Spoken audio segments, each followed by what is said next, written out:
just a bloke in a bar. What is up, ladies and gentlemen? Welcome to another Pack It Up Boys. Time now for the start of the weekend. And that's the second can I've actually opened because we stuffed up the intro first time. My actual beer is here. Oh, that's good stuff. That's beautiful stuff. Listen, if you had a big week, you're on the way home, the boss has been a punish. Work has been terrible. Clients have been a punish. Just put in a little box, set her aside, enjoy the weekend. You've earned it. You've earned it. You don't need to worry about what happened at work on the weekend. Be kind to yourself. Pack her up. Look at the big, yeah, pack her up. Pack her up. Put it in a box. Don't take work home. Enjoy your weekend. But I got the big fella, Sandor here. How you going, brother? Good, mate. Good. What's happening? Mate, not much at all. Not much at all. What about yourself, Matty? How you going, bro? Good, good. Apologies for the mix-up. That was simply me not plugging the audio cord in. Which is needed. It's needed. It's definitely needed, yeah. Mate, the great Door wasn't with us last week. How was Pereira? Mate, very good. It was awesome to get a second opportunity because I got to spend a bit more time with him, had some dinner, sat down. I got some good conversations we'll touch on, just a little bit of insight. Obviously, for him to be right next to me when he took the call from the UFC. Oh, no way. Bro, literally. Oh, walk us through it. Yeah, well, we had the dinner the night before and sort of sat down with Paulinho, his coach, big coach Cruz, and they were alluding to it, obviously said like, keep it to yourself, this and that. I think they'd been playing the UFC through a little bit of a process where like they were the option. There was no one else. No one else, okay. So I think it had gone back and forth. They gave him a bit of radio silence. So they were pretending like, oh, there's got a lot on. Trying to do their best. So, man, there's got to be a serious payday there. I think this is Pereira's probably, I think he's moved into that pay-per-view space. Yep. So, would have been a serious deal. He rocks up to the studio within 20 minutes. Bang gets a call. They filmed it, everything, and he took the confirmation. He's like, yeah, let's go. And his whole vlog on YouTube is like in the air locker, taking the call. Mate, it's like, you're sitting there cheering, going, I cannot believe how there good was like this this little, because originally I thought he'd be fighting on the August card, the Izzy card. Yep. And then there was this little thought of me of like, what if this gets announced while he's here? You hope. And it was just like, couldn't have been better timing. Far out. So that's so good. But What he's was it just such like? a beast. Bro, he's just, like, obviously, he doesn't speak English, so I'd love to just be able to talk to him because everything you say, there's a 30-second gap. He says something, and you're having these mad conversations with his coach, with his training partner. Yeah. But the last time I did altitude with him 12 months ago, it was kind of with members. It was a bit like just content and casual. Yeah. This time I set it up and had the right people in the room and ruined him. And, Oh, really? Yeah. And like, if you look at an athlete, can be like, for me to get the result and the buy-in, I kind of need to defeat him a little bit. Yeah. Because then it gets the ego a bit and you're like, fuck, this is serious. Yep. And so you start to see the value and your eyes and ears are open to the things that I'm saying. Yep. So Sydney was a big one and then Brisbane again ruined it, but they're really intrigued, really interested in the whole altitude space now. It was great to connect with them, but yeah, bro, whether it's hearing him punch and seeing him punch face to face, or, he jumped in the ice bath 0 degrees for 5 minutes, didn't even not even a facial expression, an eyebrow twinge, nothing. He's just a different man. And the one story I wanted to share with you, so you get a bit nerdy on this, you'll like this like I do. I heard a breakdown from Joe Rogan the other day on YouTube, and he's like just explaining how he's got this death punch, one punch power. Yeah, and he's saying how he punches. It's because it's kind of unorthodox if you look at him. Well, he has his hands down here. Yeah, and he punches like, if you're a boxer, you got that real snap and pop, and it's not like that. So seeing him do it face to face, it's all talk, and it's just like, oh my God, if you get hit with that, well, his core's engaged the whole time. It's insane. Like his whole movement, like as you said with boxing, sometimes it can almost be, you shouldn't, but it's almost like a push out, like a slap out, a flick almost. Yeah. Whereas everything with him, it's like, it's the full kitchen sink, bro. The whole core is engaged at all times. So it looks a little bit slower. It looks like, I bet you any money Pereira could punch fast, be more explosive, but he chooses not to because he wants to. If he hits you, A, the precision is perfect, and B, every part of his body, the energy is going right into the end of his knuckle. He is unbelievable. But get this. So he started fighting when he was 22, right? He's 36 now. He dropped out of school at the age of 12 and he was a tyre fitter. So, hammering into tyres, taking them off. No way. Now, I noticed this and I asked the question at dinner and they gave me the amazing answer. He can't straighten his arms. His arms are locked. Right? So he has to. Yes, bro. Wow. So when he throws if you watch him, he's all like this, like this. He's got these fucking axes on either arm that are locked. So it has to be, you have to use your full shoulders. Torque. That is so when crazy. he punches and like that, like call it biomechanics, whatever, that is the reason, bro. Yeah, wow. And when I asked, I was like, fuck, that makes sense. He's just got these 2 sledgehammers that don't move, that are rock solid and stiff, and he just throws the full torque into it. That has to be the reason for the power, I'm convinced. Yeah, well, because for our audience, a lot of your punches should come from your foot, like your feet. But a lot of novice boxers, they arm punch. Yes. And arm punching is basically like you're just flicking out your arm. There's no power being generated from your glutes and your hips and that. Yeah. And so the fact that he can't flick his arm out like that forces him always is to like rotate his shoulder every time with his hooks. No wonder his hook is a hook of death. And they're just like, it's like 2 clubs, bro. So he literally cannot flick it out like that, which is what you don't want. You don't want to flick it out. There's no power in that. So now when you watch him, it's all you'll see. Even when he's just shadow boxing, it's just like, wow. That is crazy, it's mate. 2 clubs. That is insane. He is crazy. just so good. Like the fact that like his run, he's had what, 5 title fights More already? title fights than none. Like I don't think because like when he came in, the argument was, look, someone's just going to take him down and just like dominate him. Like you can be the best Muay Thai fighter or kickboxer in the world. Was he Muay Thai or kickboxer? He was Kickboxer. Kickboxer. Yeah. Okay, kickboxer. You could be literally the GOAT. Okay, he's a perfect example. I forgot his name, but Mighty Mouse from the UFC, he went over to ONE FC and he fought Demetrius Johnson, he fought the Wrong Tang or something like that, the best kickboxer, like one of the best in history or whatever. Yeah. The first round was pure stand-up. They weren't allowed to go to the ground or anything. The second round was MMA rules. And so the first round, I think it's Ron Tang or something that his name is. Yeah, that rings a bell. He's a fucking beast. He's like the best in the business for his weight class. Yeah. So first round, he's not necessarily piecing Mighty Mouse up, but he's dominating. He's just almost walking through him because a kickboxer or a boxer's punch is like literally night and day better than an MMA fighter's punching or stand-up. But Mighty Mouse survives the first round. The second round is MMA rules. Immediately comes out, cleans him up, finish him. He actually chokes him out. He doesn't tap. And that's what I think a lot of people think, oh, well, if I see a guy that's good at boxing, he's going to go good at MMA. It just does. It's not the case at all. No way. Like, yes, okay. Like, if you take an MMA person and you put him into a boxing match, his stand-up is like dog shit compared to the actual pro boxers because that's all they practice. And, I mean, that's why you looked at Conor McGregor when he went to fight Floyd Mayweather. Floyd Mayweather has never walked an opponent down the way he did with Conor McGregor. And the reason why he did, we're talking also, Floyd Mayweather was 40 years old, 41 or whatever. Conor McGregor, prime of his career, he was so confident. We're talking about Conor McGregor, the touch of death. He knocks blokes out. Floyd Mayweather literally said, like, I know he is not going to have punching power to knock me out because he's used to actual punches that are good in boxing. So he literally just walked him down. He carried him for that fight. Took him into the round 10 to everyone to get their money's worth and just said, see you later. See you later. So finished it when he wanted, 100%. the fact that Pereira hasn't been... Like, he even went up a weight division against... what's his name? He's the... I don't know, either Serbian or something like that. The big white fellow with the blonde hair. Yes. For the light heavyweight. I think he's fighting... Oh, no, he's not fighting again. But anyway, the same guy that fought... Izzy, Jan? Is it Jan? Yes, something? yes, Jan. Jan something? Jan Blachowicz. Yeah, so he fought Izzy and beat Izzy. He was just too big. Yeah. But Pereira fought him, and I think Pereira beat him, and everyone thought... And he withstood the wrestle from he did. Jan. So that's how incredible it is, the fact that he has picked it up so quickly that even people... He's a really good example, actually. So Sean Strickland... Now, maybe he fought really poorly. I don't know. But we all talk about how Sean Strickland's stand-up is like Philly shell. We haven't really seen it in the UFC before, and what an incredible stand-up. It's so technical. It's so defensive. He tried to do the same thing to Pereira. Pereira just went, fucking see you later. Stepped in. Hook. Left hook. And it shows you the levels.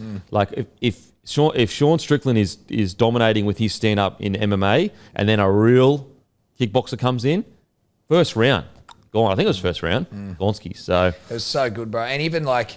To set this up, had a good lad, Dempsey McKean. He's one of the top heavyweights in Australia. A sparring partner of Tyson Fury, Anthony Joshua.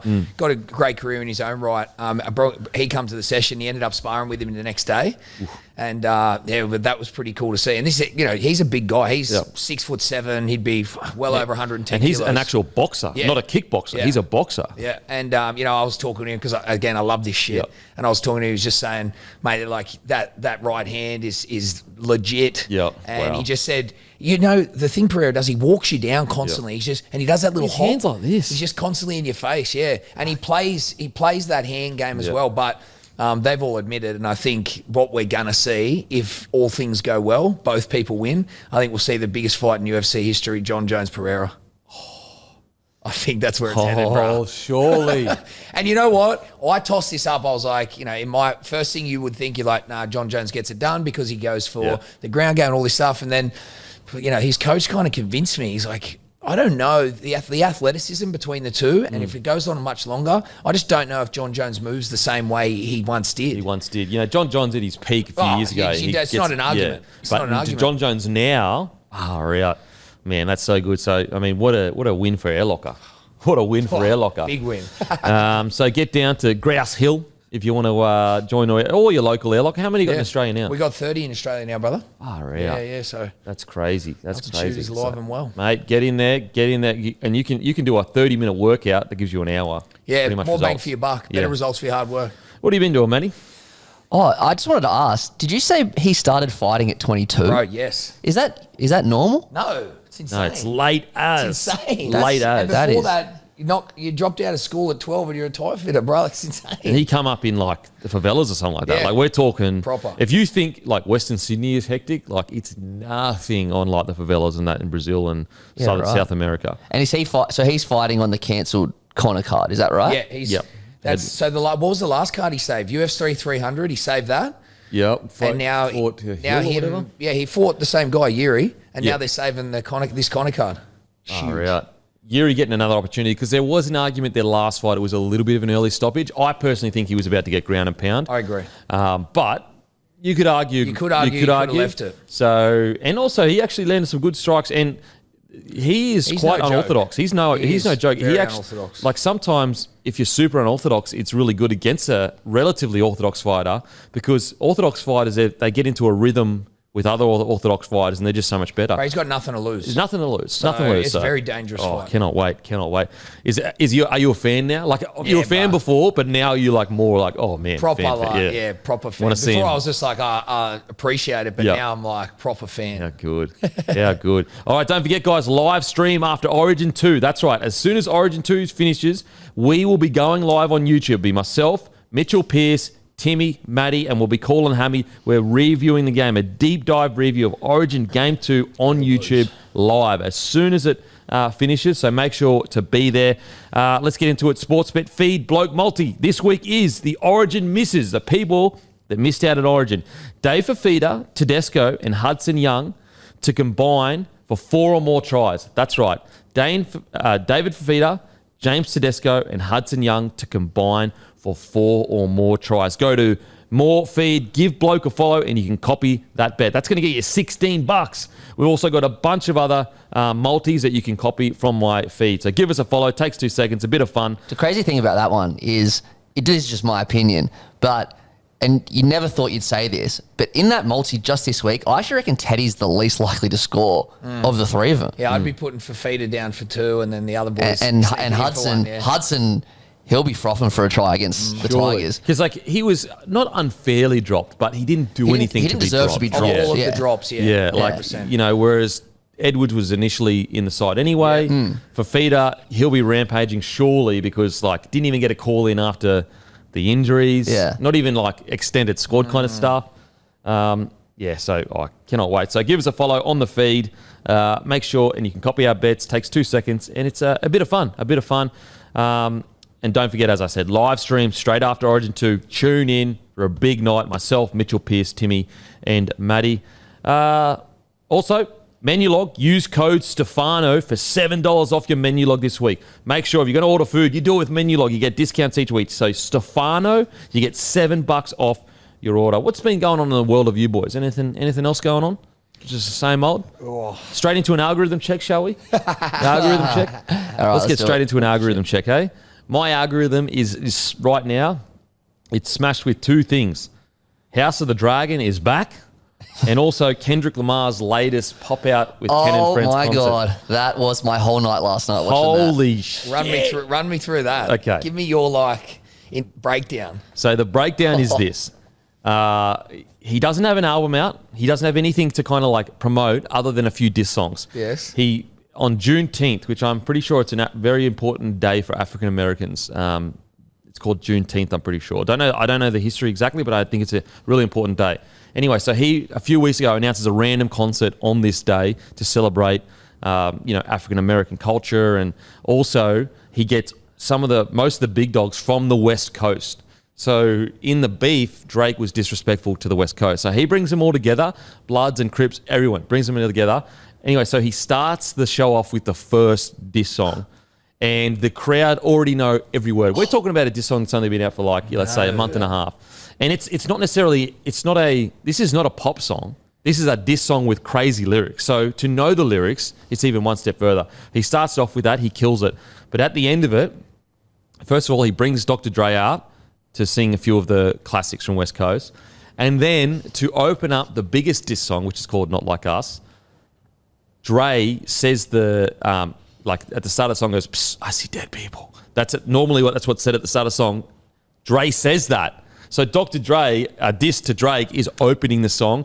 Kendrick plays it, but he plays it 6 times in a row. And by the end of it, the whole stadium is going like bananas. I'm talking bananas. And he's got guys on the stage. So he's got Bloods and Crips. So he's brought them together because that it's about unity. That she's trying to bring the West Coast together and all that.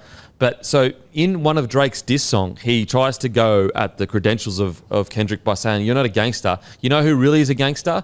First of all, CB, so Chris Brown. Chris Brown's been caught on film dancing to the Drake diss song, as in Kendrick's diss to Drake. But also, you know who's a real gangster? This is what Drake says. YG. Guess who was on the stage with Kendrick with Not Like Us playing? YG was on the stage. So, mate, it was the crowd was, sometimes in concert it's not that lit, like the crowd isn't going that hectic.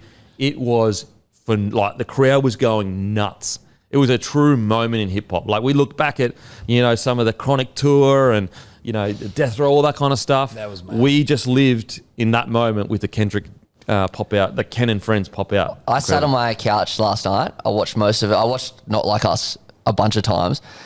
The hairs on my arms were just up, like good. When the crowd goes whap whap whap. Oh whap, yes, and there was the camera guy. He obviously knew it was coming, so he chops the angles. But I thought my favorite bit was actually, I got a few favorite bits. Obviously, the Dre bit was mad, but in Euphoria, the opening song, just the first 2 minutes, the whole crowd just knowing every word. Yeah, and then at the end, so cool for him, mate. Oh yeah, and then at the end, like.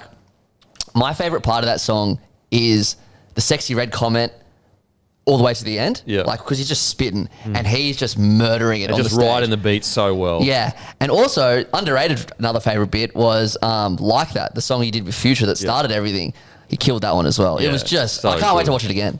Mate, Did I see some content about Tupac's ring or something? Oh, yeah, yes. so he changed one of the lyrics. So in the initial one, he said he's willing to double what Drake paid for the Tupac ring to get it back off him because he doesn't believe a Canadian should have it. He doesn't know the culture. He wasn't brought up in the culture.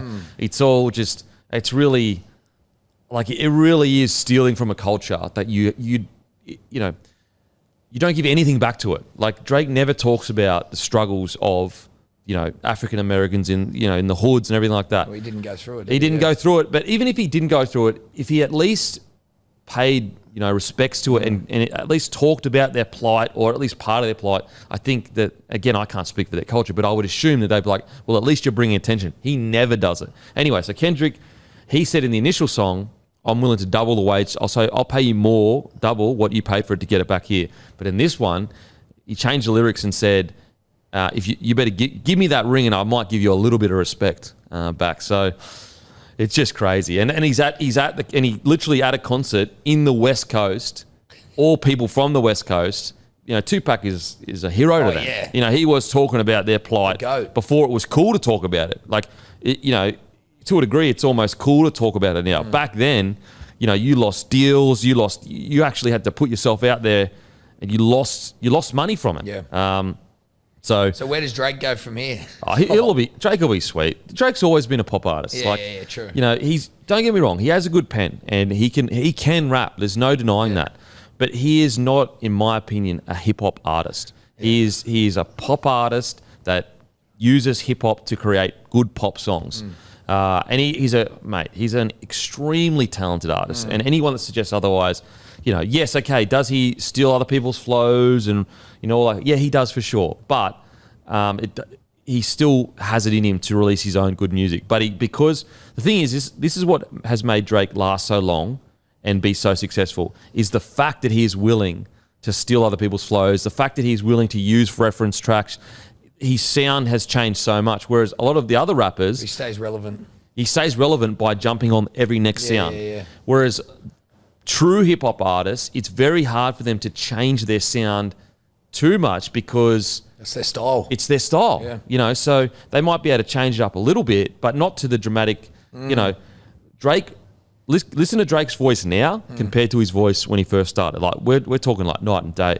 Whereas if another rapper did that, that wouldn't be. They're rapping. They're basically. We'll put it this way: they're not going to go out and get a bunch of reference tracks to make pop music because they would consider that against the artistry. You know, it's what makes Eminem's run so hectic is that he doesn't do that. He's ability to. But ironically, the knock on Eminem is that he hasn't really changed with the times. Like his music isn't that modern. He's tried to change it up a little bit with his beat selection recently, but it still is old school kind of rap. So yeah, it was truly a moment in hip hop, and also another thing. He was rapping with no backup tracks. Like you go and watch most rappers' concerts, they've got a track going. Yeah. And they're just, you can kind of little bit hear them on it, but it's not there. It's not really the full force of the voice is coming from the backup track.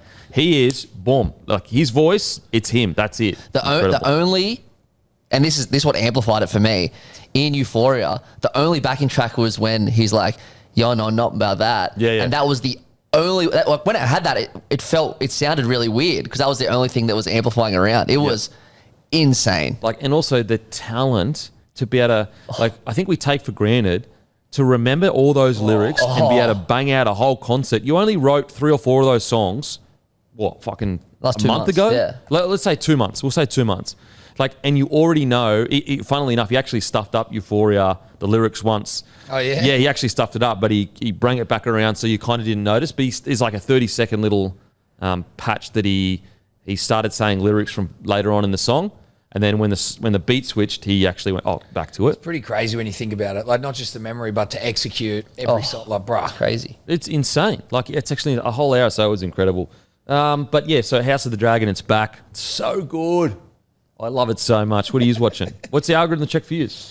Mine's basketball. I'm obviously a big NBA fan. Was Celtics win? Celtics win, yeah. But the thing that got me that was hammering my algorithm, which was like a little bit embarrassing and I'm a fan, was, I don't know if you've seen, they were saying it was like the Jason Tatum plagiarism world tour. He just did he tried to create a moment about 6 or 7 times, but he didn't just try to create a moment. He replicated previous moments from famous Celtics to other famous basketballers, like literally word for word. So he's trying to have a moment. Oh, bro. And then the compilation of it was like, this is so hard to watch. Cringe. So bad, it's like, you can't, it has to be authentic. Yes. Yeah. You have your own opportunity to do your own, like write your own You know history. the perfect one of that? What?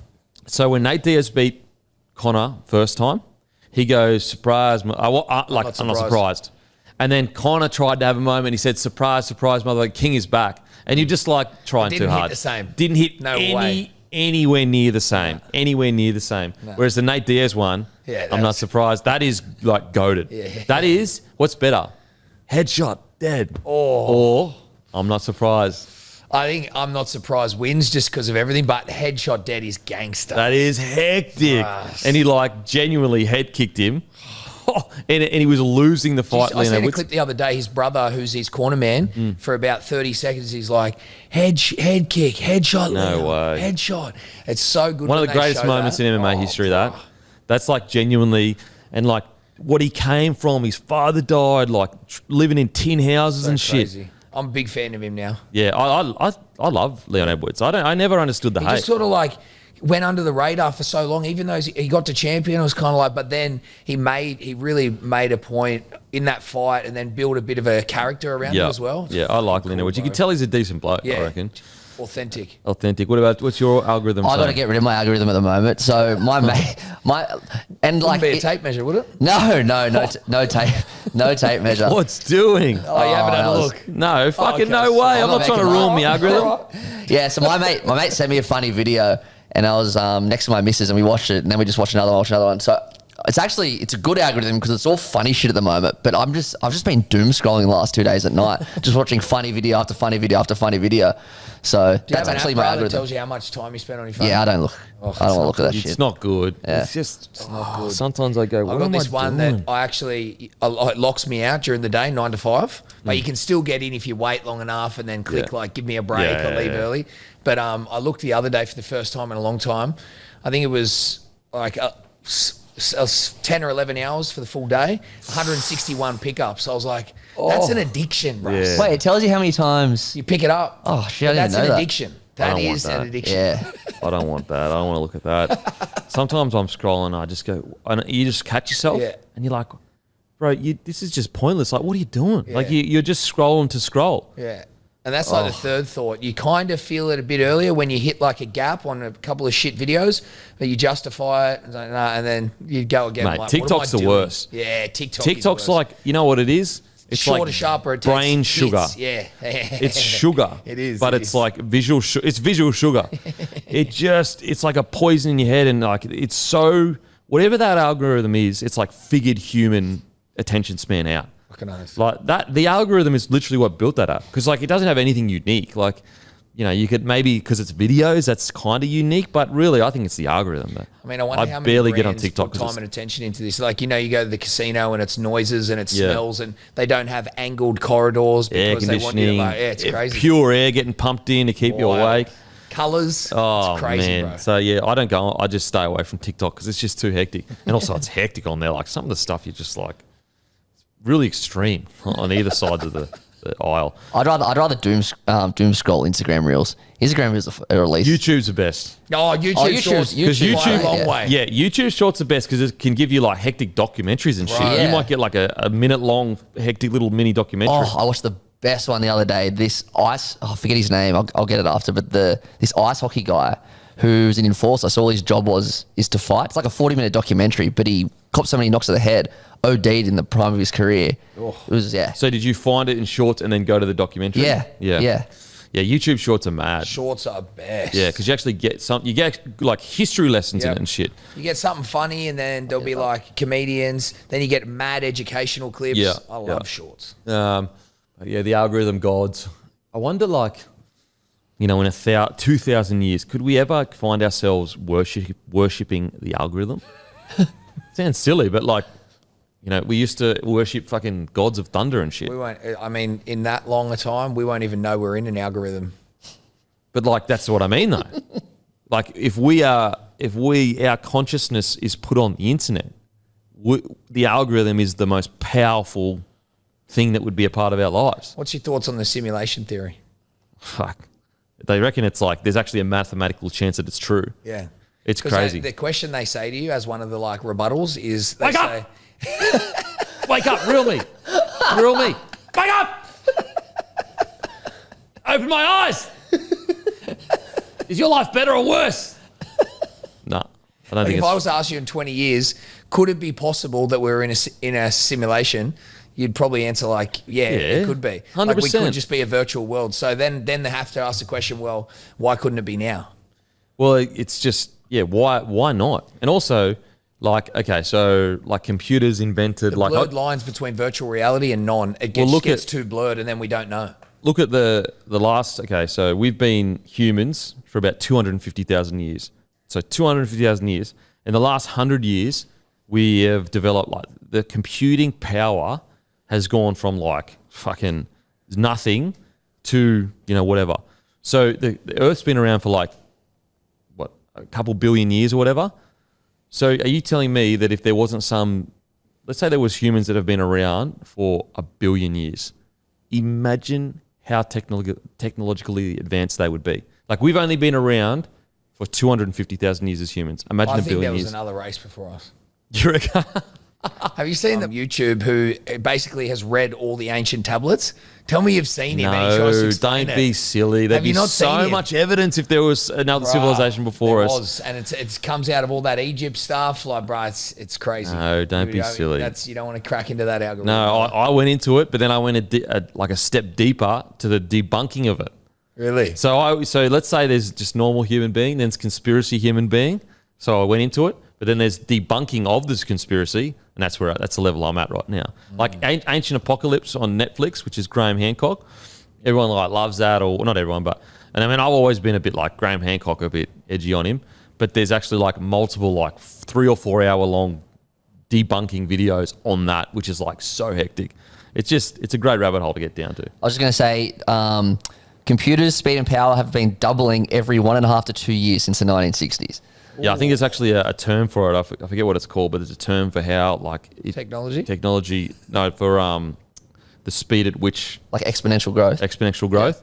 There's like a term for it, and so yeah, absolutely, we could be in a simulation. Jeez, that's like so bizarre. I mean, as I said, I think there's like seven different like layers that you can eventually get to where technology can become so hectic that you can literally like create humans from nothing. Well, have you seen that? Yeah, like as in I've seen the video on it, but yeah. There's that guy. He's deep in the science space. He's done a lot of stuff with longevity. They're now cloning human organs just from your It's skin insane. and DNA cells. And he says it to the guy. It's another famous guy, entrepreneur from America, who's built a sort of a career on content. But he says to him like, "Yeah, I could clone you. I wouldn't. It's illegal, but we could." Well, put it this way: they reckon aging is actually a disease, and so they reckon probably not our generation, but the next generation will live forever. We will probably live till 150 or something, because it's just like all the stuff that starts failing. You could in 50 years we'll be able to replace it. We'll probably blow ourselves up by then, but is what it is, I guess. Good, here for a good time, not a long time. The rise and fall of Derek Boogaard.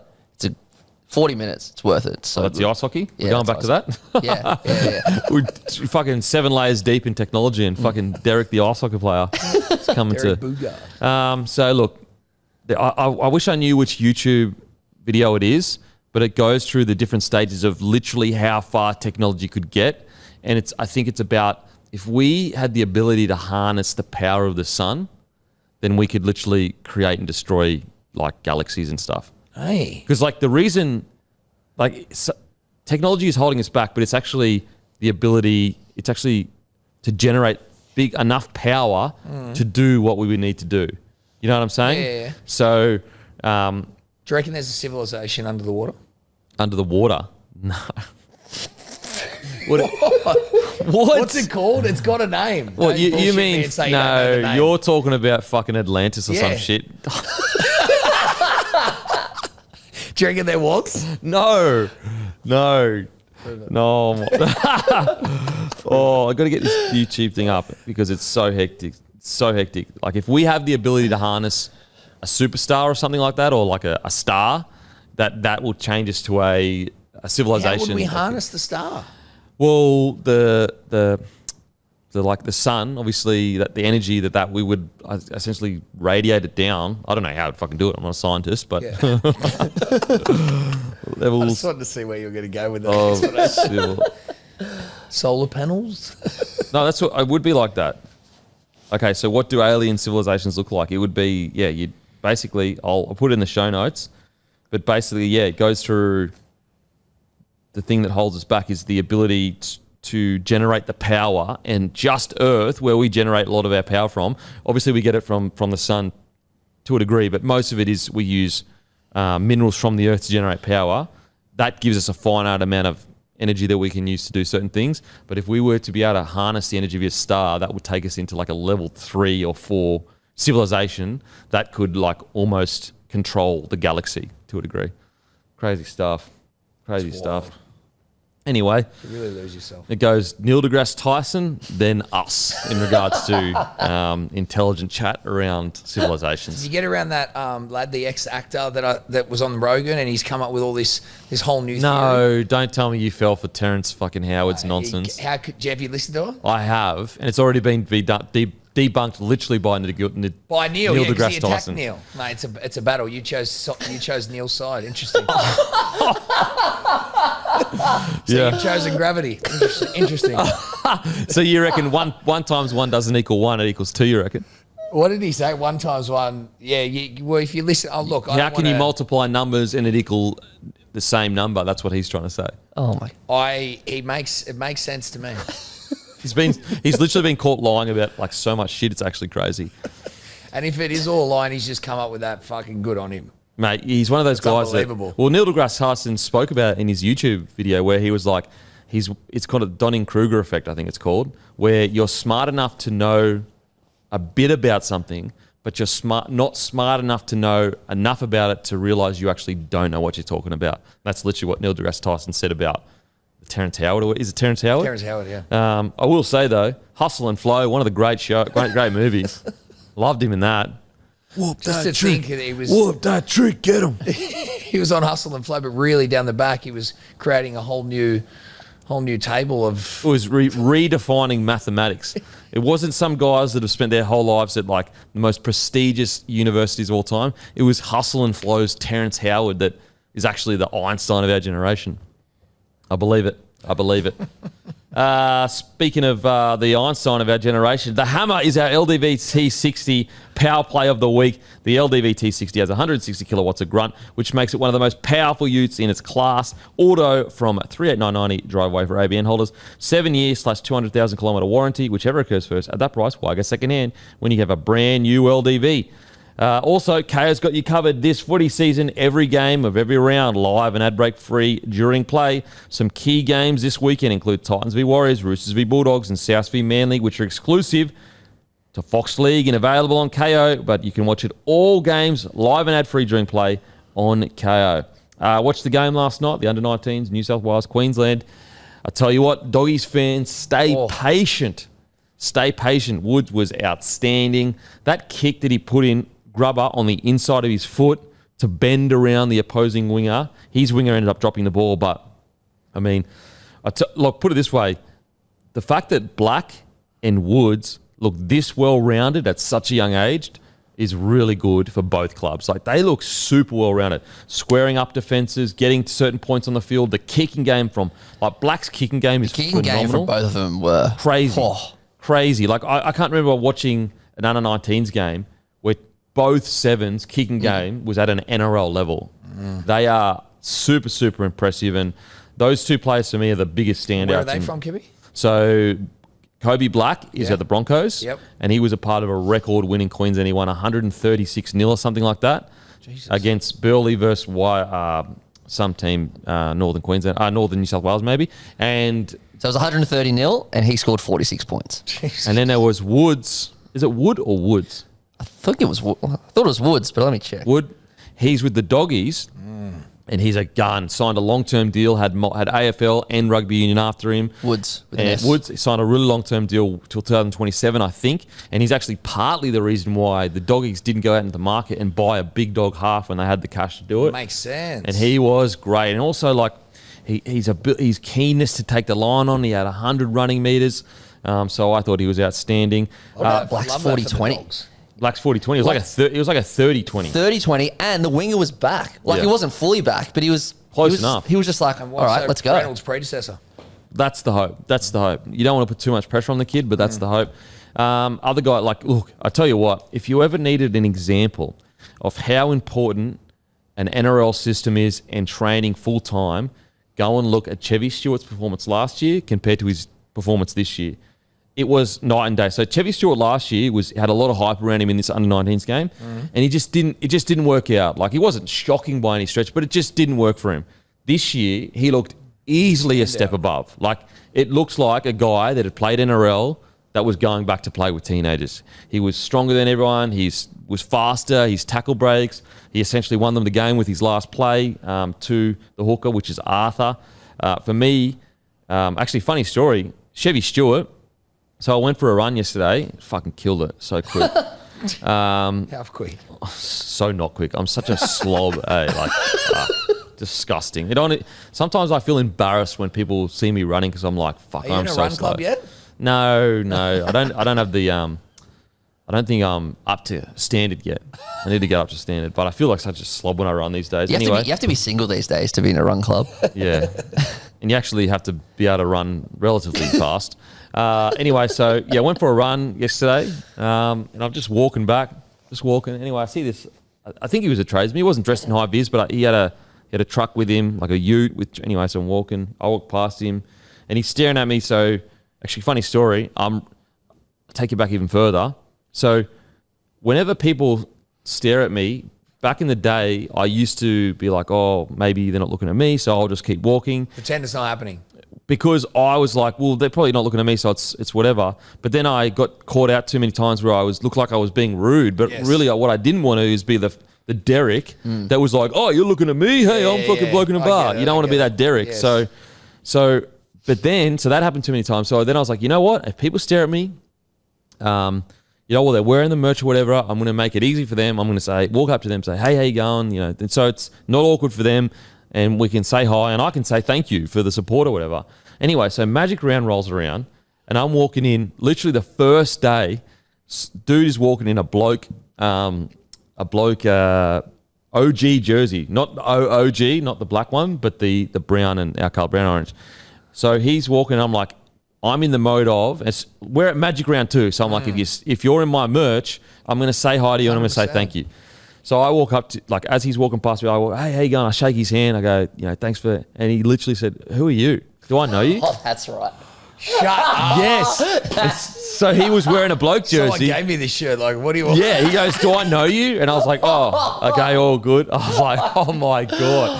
So me trying to be a good bloke, and like not make it awkward for people, so and just because like usually when I do that, they're like, oh, thanks, man, all right, and it's all good. But this time it's like, do I know you? And I was like, oh, okay, just kept walking.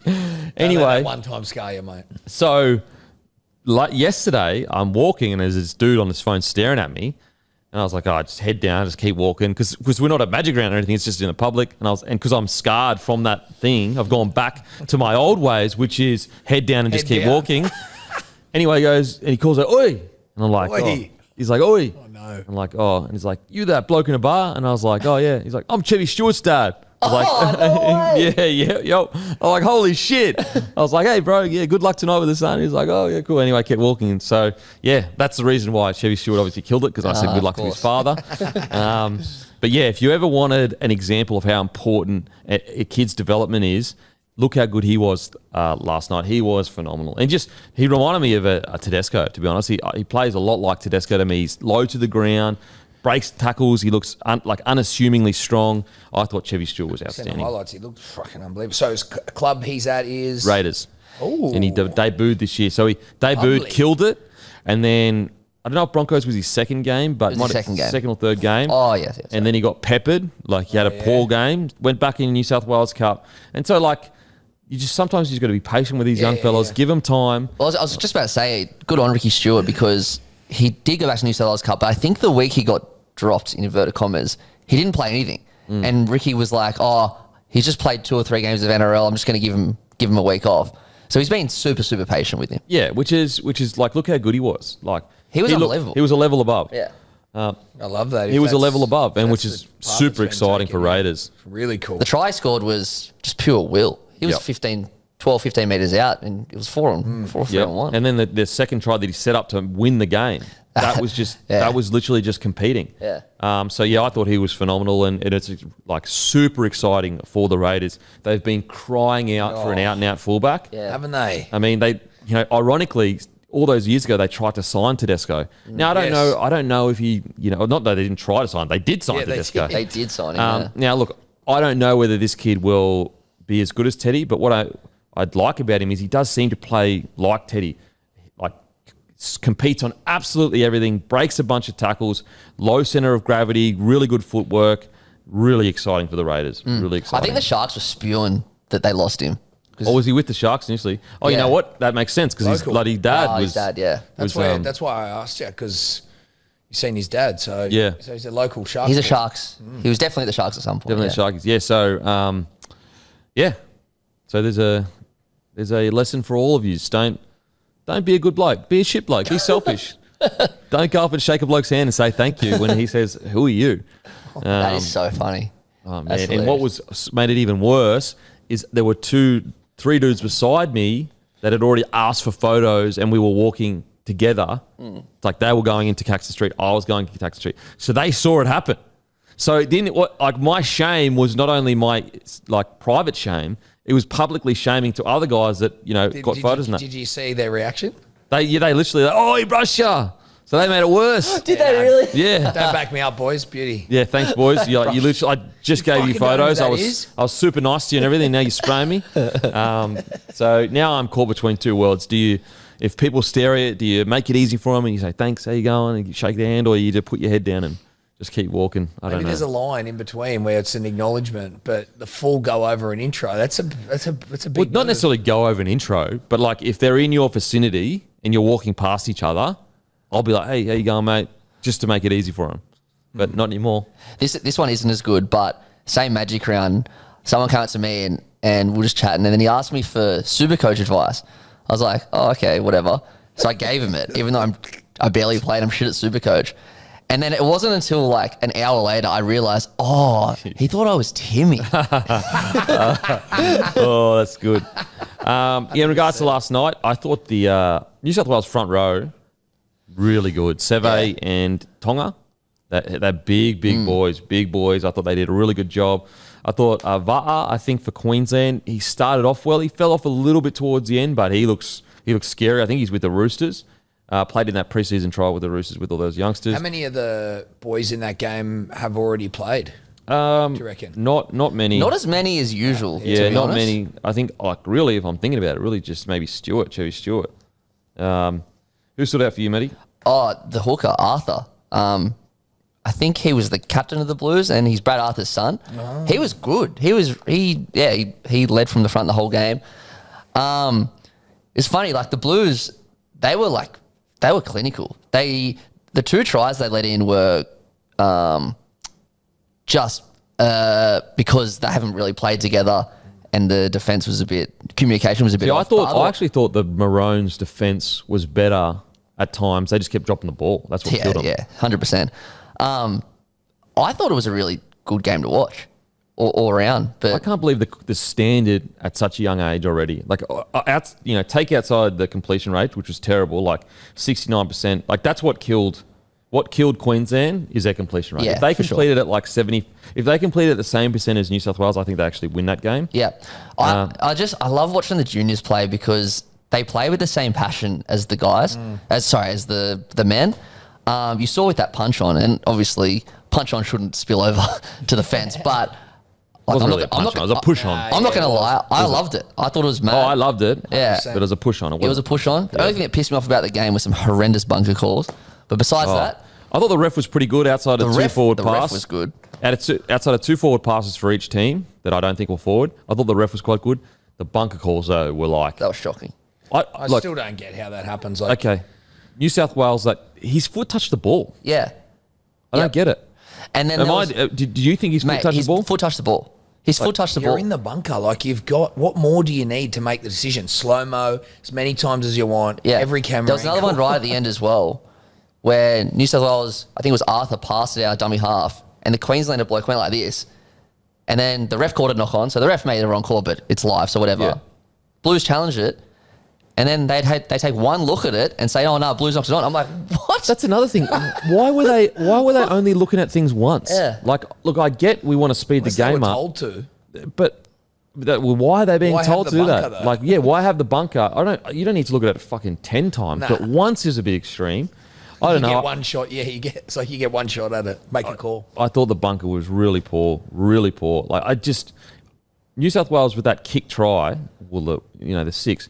I honestly, I felt like I was going crazy because I'm like, am I seeing something wrong here? Because I can see his boot graze the ball. There was not one replay where I didn't think he touched it. Kobe Black, when when he was just getting up, like literally just getting up, and the bloke playing the ball put it like on his foot essentially. Yeah.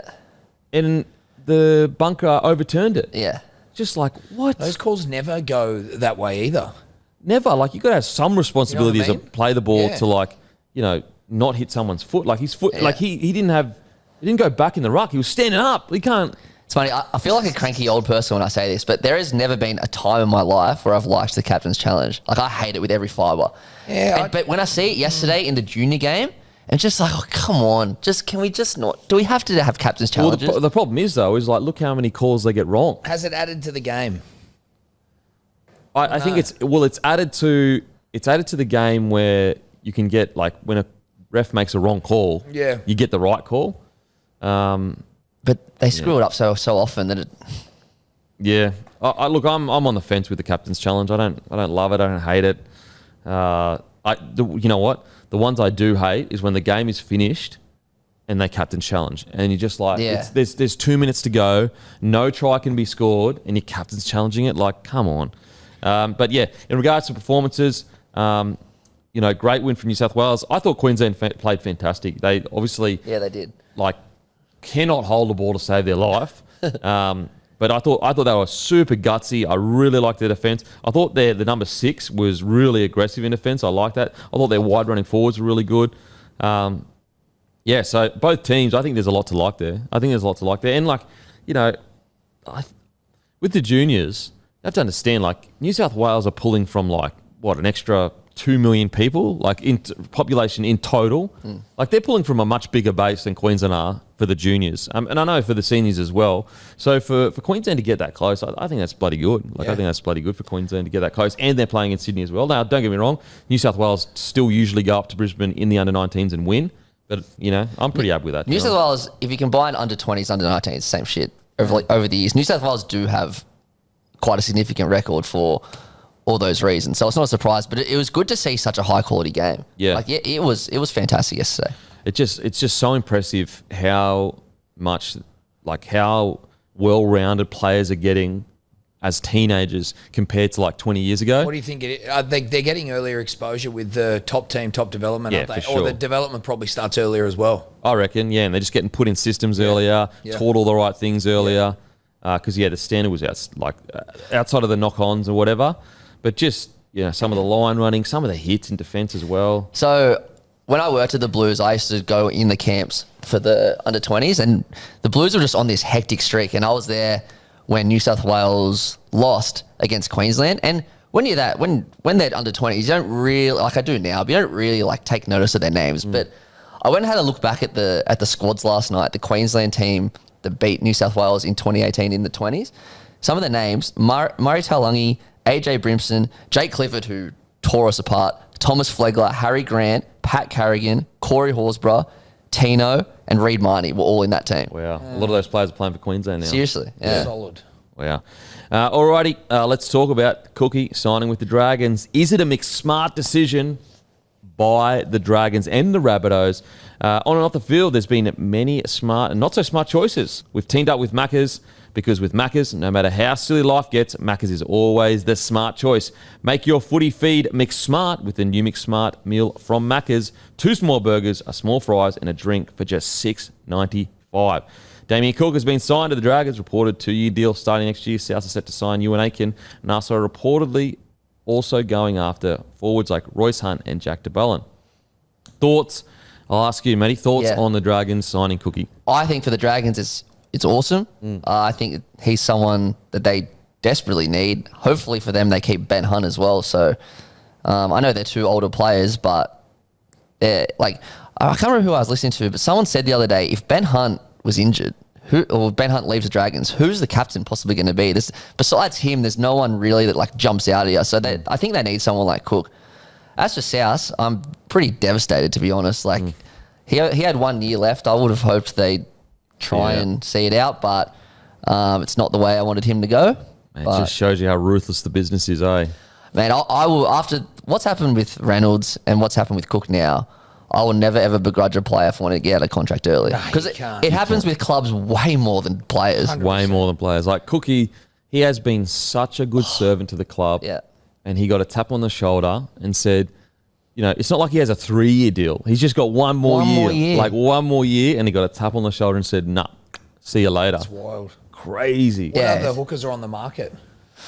Who comes to mind? Well, reportedly Brandon Smith, but that's not really confirmed. Yeah. I think Jerry Marshall-King has re-signed with the Dolphins. Yeah, that's the one that got me. I thought maybe Wayne would try and bring him down, but he doesn't. He only usually brings 1 or 2 people. Peter Mamazelos is the hooker in waiting, so I'll promote him, I guess. And he's signed long term.